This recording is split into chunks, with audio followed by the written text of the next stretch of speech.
As more and more begin to know, the status quo has got to go. They're bound to say yes to a man named Dr. No, a man who makes the establishment panic. Grassroots are growing way too wild, too organic.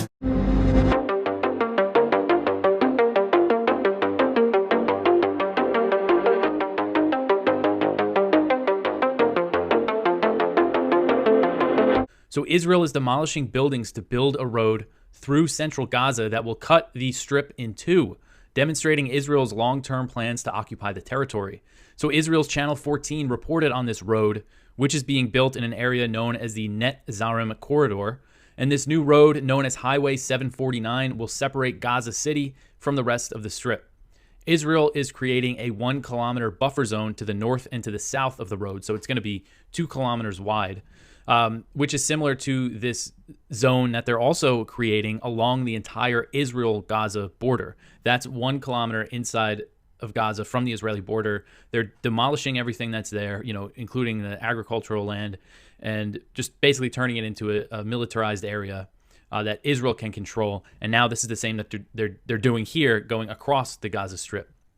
And among the structures that need to be demolished for them to complete this road and this buffer area is the Turkish-Palestinian Friendship Hospital, which was shut down in November due to an Israeli siege that cut off fuel. So they might be demolishing a hospital in Gaza. And this was Gaza's only cancer hospital that shut down. It was very early on. It was like November 1st or 2nd that they said they had to shut it down.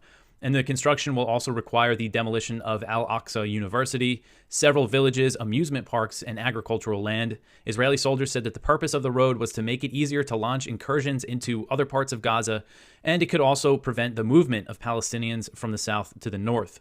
The Wall Street Journal also reported on this highway and said that it would effectively create a militarized belt across Gaza that will help prevent the 1 million Palestinians who fled the north from returning to their homes. So that's how the Wall Street Journal reported this.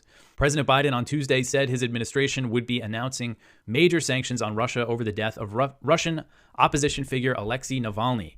Biden told reporters before boarding Marine One on Tuesday, quote, "What I came to tell you was we'd be announcing sanctions on Russia. We'll have a major package announced on Friday," end quote. White House National Security Council spokesman John Kirby also said the U.S. would be announcing a major sanctions package on Friday. Kirby said the sanctions aim to, quote, "hold Russia accountable for what happened to Mr. Navalny and, quite frankly, for all of its actions over the course of this vicious and brutal war that has now raged on for 2 years," end quote. Kirby would not offer any details on the sanctions when he was asked, and it's unclear what steps the U.S. could take since it's already imposed so many sanctions on Russia. I don't know what else they could possibly do. The one thing that I mentioned is they have those frozen Russian central bank funds, $300 billion, and most of it's frozen in Europe. The U.S., I believe, has around $70 billion. So it's something they want to do is give that money to Ukraine. Now, as far as I understand, that's still kind of a long ways off. That they're working out the details, and Europe isn't on board yet. But I guess one thing maybe the U.S. could do is give the money that they have, just this 70 or so billion that they have to Ukraine. And this is as they're struggling to get that new aid passed. That would be a pretty extreme step, but I wouldn't put it past Biden. But besides that, I don't know what they could actually do to hurt Russia anymore at this point. Articles from The Dissenter by Mohammed El-Mazi. This is Kevin Gostola's, I hope I pronounced his name right, Kevin Gostola. It's his website. He covers the Assange stuff very well, and whistleblower stuff in general. But it's kind of a summary of the hearing, the first day of Assange's appeal hearing, which was the defense. So the judges heard from the defense, and this is a good summary of it. So the defense argued the following. Number one, the U.S.-UK extradition treaty clearly prohibits extradition for political offenses. Number two, the offenses that Assange is prosecuted with, namely espionage, fall into the category of pure or self-evident political offenses. So that's something that the extradition treaty between the U.S. and the U.K. prohibits, is extradition for political offenses. And they're saying that what Assange is being prosecuted for is clearly political. Number three, it was an abuse of process for the U.S. to seek the extradition for Assange for political offenses. Number four, extraditing Assange in violation of the extradition treaty would result in detention, which is arbitrary, and in violation of Article 5 of the European Convention on Human Rights. Number five, extradition would represent a flagrant denial of his right to freedom of speech. Number six, allowing Assange to be prosecuted under the Espionage Act when no other journalist or publisher ever has been violates his Article 7 right to be prosecuted for acts which do not constitute offenses at the time of his actions. Number 7, Assange would not receive a fair trial in the U.S., and I think that's pretty clear that he wouldn't. And the defense lawyers also brought up new evidence that was not as part of the final appeal. So the decision to extradite Assange was made in January 2021, which is a long time ago, and over 3 years ago. I didn't realize it's been that long. But here's Gerald Salenti with today's trends in the news. And there it is, America. No ceasefire. We supply weapons to keep bloodying the killing fields. And what happened today? 3 strikes, you're out. That's right. For the 3rd time, America vetoed a UN resolution for a ceasefire in Gaza. That little bullshitters, the little Blinken boy. Oh, I'm so sad of what's going on. Oh, this is the guy that goes to Israel when the war began and says, I'm a Jew, I'm Secretary of State. You're a Zionist. This has nothing to do with Jews. This is a Zionist hit. They vetoed it. They could give a fuck about the Palestinians being slaughtered. They could give a fuck that over 70% of Gaza has been blown to shit. They could give a fuck. Oh, don't believe me. Go to Haaretz, the Israeli newspaper, about how the Israeli soldiers, after they bomb the shit out of there and get everybody out, stealing all the stuff. Yeah. No ceasefire. Bullshit Biden.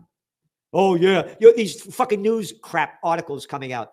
Biden's very upset with Netanyahu. What a bunch of crap. It's the military-industrial complex in control. Selling more weapons, stealing more of the money from the plantation workers of Slavelandia, dealing our money to keep giving it to the war machine. And we have the article in the Trends Journal this week about all the money they're making to keep the Ukraine war going and bloodying the killing fields. So we said that there's no way in the world that Russia is going to lose to Ukraine.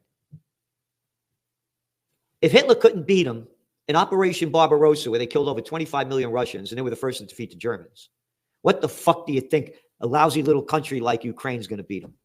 But there's going to be a false flag attack, something hitting a nuclear plant, something major hitting Russia, that's going to get them back in the news and have the people supporting the Ukraine war again, because the numbers are way down. The people don't support it anymore. They came out with an article that there are more remote workers in countries around the world than in America. And we only have a 53% office occupancy rate. So you're going to see a banking collapse, the likes of which we've never seen in modern history. Nothing like it. Nothing like it. But don't worry, when all else fails, they take it to war. So what do we have here? Mortgage rates climbing, real estate collapse coming? It's a question. We answer it. No inflation? Cost of owning and operating a car keeps rising. Again, the Wall Street Journal wrote about it today. In the name of efficiency, companies fire workers. For 72 weeks, we've been putting them in the fire rings. Now, here's what's going to happen. All these people losing jobs, you're going to start seeing them losing houses too. This thing's going to get serious. It's going to go down bad, and it's not going to be very good. Again, the markets today went down a bit. You got the Magnificent Seven, big fucking tech companies. You're looking at some of the data we put in there from different resources, and we put the resources that we come from. They're saying that in the tech sector, you're looking at like a 46.8% PE ratio in sectors. At a good time, it's about 20 to 25 PE ratio. And now you almost double that. There's going to be a crash. I know there are people that disagree with us, but that's the way we see it happening, because all things are connected. With the United States saying no ceasefire, vetoing it, the only country vetoing it in the UN, Israel's going to ramp up their attack. Again, according to the data, it's in your Trends Journal right here about Israel blowing up Iran's gas pipeline. Facts are there. So now let's imagine if if Iran bombed Israel's pipeline. Oh my God. Oh, a Holocaust. Oh, terrible. All right. They're going to ramp this up. Iran's going to respond. You're going to see oil prices skyrocket, and it's going to crash the global economy and the equity markets. It's on the verge because what this veto did by America has given Israel more power to ramp up their wars against Iran, against Hezbollah in Lebanon, and in Syria. And the blowback is going to also come from the Houthis. They're going to do more attacks in the Red Sea. They say they're not going to stop this until, quote, a ceasefire happens. And Biden said, fuck you, no ceasefire. We supply the weapons to keep killing people, and our military-industrial complex profits from it. You run your mouth and I run my business, brother. You tell everybody I'm busted. You talk so much you got me disgusted. But you run your mouth and I run my business, brother. Here's another article also from the Wall Street Journal on this same theme. Let's go full screen once again. The Biden team doth protest. There is no EV mandate. Dude, this has such COVID vibes to it. Now that I remember this one, as I read it, tell me this doesn't give you massive COVID vibes. The Biden team doth protest. There is no EV mandate. A Biden official declared, no, the Environmental Protection Agency has proposed greenhouse gas emission standards that would effectively require that EVs make up 2/3 of automaker sales by 2032. The standards will accelerate the transition to electric vehicles, EPA said. EPA's proposed emission rules are so stringent that automakers will be able to comply only by producing an increasing number of zero-emission vehicles or by buying regulatory credits from EV manufacturers like Tesla. Americans shopping for a new car will have no choice but to buy an EV or pay a fortune for the few gas-powered cars still available. And so this is what I've been talking about, by the way, of that we need to create my higher carbon-reducing trees, because if we can get higher carbon-reducing trees, when they have to implement products that you have to purchase the carbon credits. You got one product that doesn't work, nobody likes, but they're not using. But guess what? It doesn't matter, because since it uses less electricity, you get a carbon credit for it. So it's a way of stealing that there's certain products that people actually use and like. And so the products that people actually use and like, what you do is you kind of tax them a little bit more by forcing them to spend, basically to buy credits, which means that the product that you want will be more expensive. So if you want to go out and you want to buy a gas car, the company's going to have to actually buy carbon credits from people with the cars that you didn't want to buy. So now your car is going to be more expensive, and some other company is going to be able to make money off of something that you didn't want or need. And so while they're doing all this, of course, they're going to go, well, there's no mandate here. We're not forcing anyone to do this. I mean, sure, we're creating incentives so that you can't make the products that people want to purchase, but force anyone. We wouldn't force anybody. All right, let's continue reading here. Yet Mr. Biden and his allies don't want voters to know that banning gas-powered cars is their endgame. That's why the progressive umbrella group Climate Power on Tuesday shot off a missive to broadcasters demanding that they pull the AFPM ads or else. These advertisements include obvious lies aimed at deceiving the public and must be pulled from the air immediately. Climate Power Chief Operating Officer Jill Shessel wrote, but who's actually trying to deceive the public? The letter cites a PolitiFact report claiming it is wrong to say that there is a Biden mandate to replace gasoline-powered cars with electric vehicles. PolitiFact is a liberal opinion operation. Was it also wrong that the New York Times last made a report that the EPA's proposed rule is designed to ramp up sales of electric vehicles while ending the use of gasoline-powered cars? But of course, we're not, there's no mandate here. No mandate here. All right. And then this was from Mishtalk. 200 economists demand the EU incorporate climate into economic models. And so this is from Mishtalk. 200 clueless and very biased economists demand more of the policies that had led to a collapse in the support of Greens all across the EU. And here was the main thing that I wanted to highlight.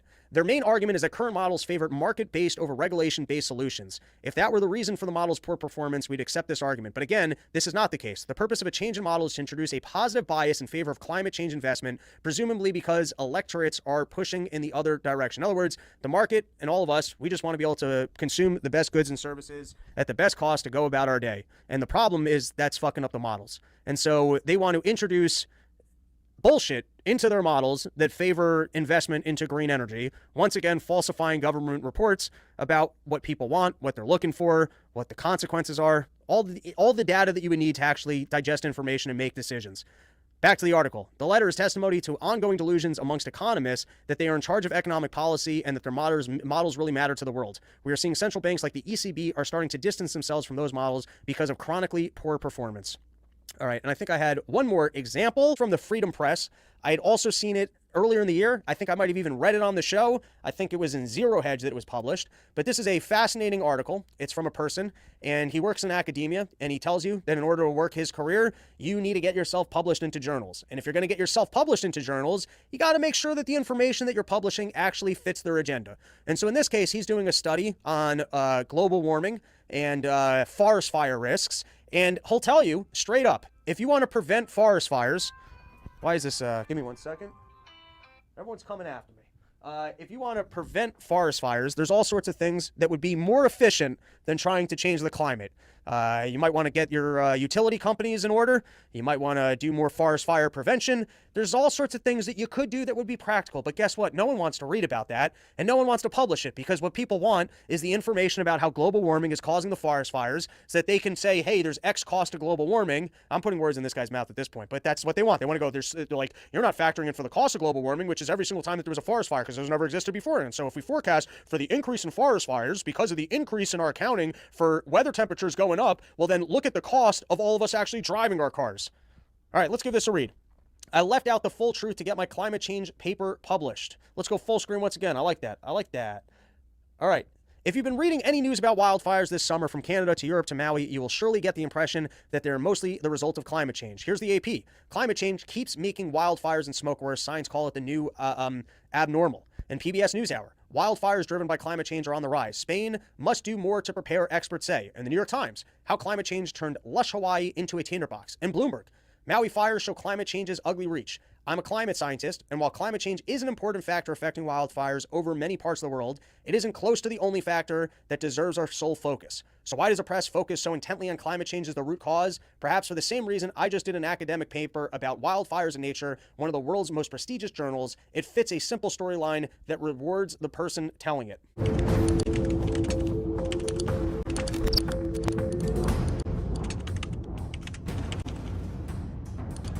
John Taylor of Caroline, the great Jeffersonian in 1814, he put it this way. He said, the present age is cajoled to tax and enslave itself by the error of believing that it taxes and enslaves future ages to enrich itself. And we can put that for taxation or running into debt. Basically, government can get away with doing all kinds of stuff, and it's okay, because somewhere down the line, someone else will figure it out. It's somebody else's problem. But I want my free stuff. I'm scared. I want the largest empire in the history of the world. I want surveillance and gun control and all the kinds of prohibition. I want welfare programs. I want all this stuff because I'm a scared little wuss and I don't believe in freedom. And someone else will pay for it. And that mentality is, well, it's either just dumb or it's absolutely cruel. But borrowing also has a limit, and the federal government has certainly pushed way beyond it. We don't know what that absolute limit may be, but sooner or later, again, things that can't go on forever don't. So enter the Federal Reserve, and they use tools like the things that we've heard of, like QE, quantitative easing, money printing, debt monetization. And let's talk a little bit more about this. And in a section that Mike, in his article, How the Fed Backstops Borrowing, he says the government borrows money by issuing treasury notes and bonds. Banks and financial institutions around the world, they buy treasuries at auctions. Have you ever had a treasury? When I was a kid, this was a big thing. You'd get this thing and they'd put it in an envelope. It'd be like a birthday present. And you know that 10 years down the line, you might get an extra $20 or it'll be worth the face value. And it was so cheap today. And you're so excited about that because you're making money. Well, this is pre-internet, I guess, or maybe I was just tricked into thinking I got something awesome. But after an allotted amount of time, 2, 10, or 30 years are very common ones, they get their money back plus interest. But because bonds are a popular investment vehicle, much of the establishment financial world, they love this stuff, maybe because they're so close as partners with the empire, with the central government. And so then they do this as a way to prop them up. Maybe that's part of it. But they also consider it a very safe investment because they assume, well, government will never, ever default. It can't ever happen here. And they are a popular investment vehicle, so the government can issue a ton of them because the establishment people, the establishment financial institutions are all about it. They think it's the most amazing thing, maybe, and they'll always throw money at it. Well, the government just issues a ton of it. But as with anything, there's also a limit on that. And bonds, Mike writes, are subject to the law of supply and demand. If the government issues too many, the price falls. And the yield, the interest rate that the government has to pay, increases. Higher interest rates mean bigger profits for investors. As rates rise, it entices more people to buy bonds. But those rising interest rates that they have to pay out for this debt, that also causes a problem for the government. They push up interest expenses means it costs Uncle Sam more and more to borrow. This theoretically puts a cap on borrowing because interest expense can rise only so high and remain sustainable. And that is really where the Federal Reserve comes in. Because when the government floods the market with bonds, and I'm sorry if this is boring, but I think it's really important stuff. I know some people tell me, dude, why do you guys cover this stuff? Well, Jefferson, Adams, Madison, and so many others, Benjamin Franklin, talked about monetary policy and banking and things like this quite a bit because they understood how it impacted government power. So let's get a little further into this. As the government floods the market with bonds, there simply isn't enough investor demand to sustain the borrowing. So the Fed eases the supply pressure. And with an operation called quantitative easing, you may have heard it called QE. I know we've all heard this term sometime over the last decade at least once. They're doing QE1, QE2. Are they doing QE? No, this doesn't count. These are the types of things that we hear conversations about in mainstream media. So with this operation called QE, the Federal Reserve creates artificial demand. So this is government manipulating the markets. They drive up prices, they drive down prices, they drive up and down interest rate, but they also create demand for government bonds. So they create artificial demand for bonds in the marketplace and hold interest rates artificially low. This allows the U.S. Treasury to issue more bonds than it otherwise could at a lower interest cost. And so how do they pay for that? Where do they get the money for that? They're just manipulating everything. And of course, that's where the money printer comes in. And of course, we all have heard people talk about how they flood the market with dollars. And now they don't have some dude sitting in the basement. What's the building? I think it's the Eccles building or something, where the Federal Reserve, the headquarters. They don't just have some dude sitting in the basement with an HP inkjet printer. I mean, I wouldn't be surprised. But really, they don't use a literal printing press for this kind of thing. And Mike puts it this way. The Fed creates digital money. Much of the inflation, much of the monetary supply increase that we have today is already Federal Reserve inflated or in Federal Reserve digital money. It's just created out of thin air with digits in a computer. So they send it to the seller. They then take possession of the bonds, and then they hold the treasuries on the balance sheet. This process is called debt monetization. And the debt monetization sure sounds a lot like William Grayson described to James Madison in, I think it was a letter in 1780 or so, calling it the greatest act of despotism. And here's how he put it. For where is there a greater act of despotism than that of issuing paper to depreciate for the paying of debts on easy terms? So they're just creating additional money to pay for this debt on a low interest rate. And government is controlling this whole thing. William Grayson thought this was the greatest act of despotism. Or maybe there might be one, but he was struggling to find what that might be. Fed is literally stealing your wealth to prop up Uncle Sam's spending spree. So it's two thefts. If you're thinking about government doing stuff that they're not supposed to do, I would say, first of all, the Federal Reserve existing is a theft because it's a usurpation of power. And usurpation is an exercise of power that's not delegated. St. George Tucker called it treason against the sovereignty of the people. Sovereignty meaning final authority. If government is doing stuff that they're not supposed to do, they're actually stealing power that was never delegated to them, power that was reserved to the people of the several states. So that's a theft of power. And then they're stealing your purchasing power by printing the money to pay for this.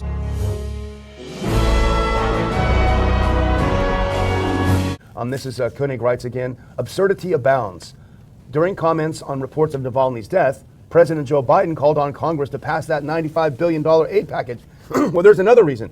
They needed something. Remember, it was about a week ago when the chairman of the House Intelligence Committee said, there's a national security threat from Russia, you know. We haven't heard anything about that for days now. And so this was also very convenient, the Navalny death, because it gave them yet another reason to say, we've got to pass that. You can actually put that back up if you don't mind. We've got to pass this money now. See, he's on a killing rampage. So there's another issue as well. And so this is the final quote from the Koenig that we want to put up. It looks like Navalny's death was perfectly planned. So perfectly, it sounds and looks almost naive to believe President Putin would choose such a moment in time, the Munich Security Conference, to get rid of his opposition leader. We don't know. Again, he's capable of it. But would he do such a thing? Who knows? Nevertheless, when in doubt, what do? Put on the next one, and I'll throw it over to you, Dr. Paul. Put on sanctions. Biden announces he'll impose major sanctions on Russia over Navalny's death. There were a few stories sneaked out into the media that said these sanctions might not be working real well. Oh, no. So they have to reinforce all this idea, put sanctions on them. And of course, it is effective in hurting the people who put them on. Those things generally backfire. And when you're overly generous with sanctions, you know, and you're not in the middle of a crisis like this on a politician being killed, but you do it for economic reasons and economic punishment, you know, it's always designed, and unfortunately we have too many Republicans that like sanctions too, that this will this will backfire on them. And I try to get people to think about it's your property. It's your property. It's yours. You should have the right to spend it the way you want. Well, the government takes a bunch. They spend of it. Yes, a good point. That's why they should take it. There we go. So watch, Pelosi goes on unhinged rant about Trump being blackmailed by Putin. Here we go again. He's got something on him. He's doing Putin's bidding. Now go forward to that tweet, but I want to be able to read. Go back to the clip. Yeah, but I want to be able to read Michael Tracy. So Michael Tracy, who we know, he was in the studio here interviewing you. He's a very smart guy, in my opinion. I don't always agree with him, but he's very smart and very astute. So here's what he said about it. We're going to listen to the clip, and I'll warn our audience, please be patient. It's a longer clip than we usually play. But Michael Tracy says, amazingly, this question is asked like the Mueller report never happened, and there weren't endless, harried efforts to dig up anything that could implicate Trump financially with Russia. Down the memory hole it goes. They want everyone stuck in a perpetual 2016 propaganda vortex. So let's listen to Pelosi. I think she may be a bit past her prime, Dr. Paul. Let's listen to what she has to say. Can't give it up. What do you think? We're all wondering this question, Speaker Pelosi. What do you think Putin has on him? I mean, it sure seems like something, as you've said a few times, given that he refuses to criticize him, that he seems to be a fanboy of him. Are you worried at all? During the Mueller... Go ahead. Sorry, go ahead. Well, first of all, we must be sure that he does not step one foot into the White House, not as president or not as anything. He has brought disgrace to the White House, to these presidents. I talked about George Washington. It's also President's Week for Abraham Lincoln. When Abraham Lincoln died, it was embroidered in his coat that night at that theater, one country, one destiny. And he gave his life to unify our country. And now we have someone who had the honor of serving in the White House, didn't consider it an honor, didn't consider his oath of office to protect and defend the Constitution. And on this week, speaking out the way he did about Navalny shows you that he is a person without values. He looks like he's going to be a person without dollars either, but the values are what concern us. Yes, the dollars. So I don't know what he has on him, but I think it's probably financial. I think it's probably financial, either something financial he has on him or something on the come. So what is your reaction to that? Everything is fear. As long as we can scare them, they'll do what she wants. Yeah. So that is just horrible. But I also thought, listening to, unfortunately, I heard this one before. Oh, okay. So I didn't get to but it was terrible to have to listen to it again. You know what got me is that Pelosi and her ilk, they're always talking about our democracy. We got to save our democracy. Now she said, we must be sure that he does not step one foot into the White House as president. Well, who's we? What does that mean? Does that mean it doesn't matter how people vote? He won't be allowed to go in? It sounds to me like she's undermining democracy. She and Obama. Yeah. But the big thing here, she's basing all this, had nothing to do with what Trump might do. What if Trump has a perfect record where they can prove, so to speak, that we would have more peace and more freedom under Trump? I mean, that's beside the point. She doesn't even care about that. She is driven by uncontrollable hate. Yeah. But the whole side is doing that. And they also have this belief that this has been cited, I think, by the authoritarians of the worst reputation. Just lie to them and lie to them. After a while, it will become the truth. So constant lying. And she never quits. Never and it's quits. Always in noble terms. Yeah. I mean, she's, as far as she's concerned, she sees herself as the best constitutionalist that ever went through Congress. And I keep wondering if I could look into her brain.